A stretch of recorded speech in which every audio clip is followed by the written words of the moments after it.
49 বছরের ইতিহাসে অবসান সংক্রাক থেকে এটিটিএফ এনএলএফটি জার্নি নামে একটা প্রতিবেদন স্থানীয় একটা পত্রিকায় বেরিয়েছে, সন্ধান পত্রিকায়।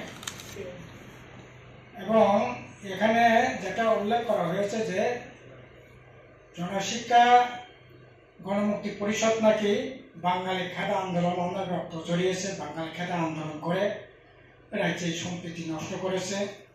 এই সমস্ত কাল্পনিক কথাবার্তা বলে আসলে সাধারণ মানুষকে বিভ্রান্ত করার জন্যই উদ্দেশ্য প্রণোদিতভাবেই যে প্রতিবেদনটা করেছেন বা লিখেছেন, এটা সম্পূর্ণভাবে উদ্দেশ্য প্রণোদিতভাবেই এটা প্রতিবেদনটা লেখা হয়েছে বলে আমরা মনে করি।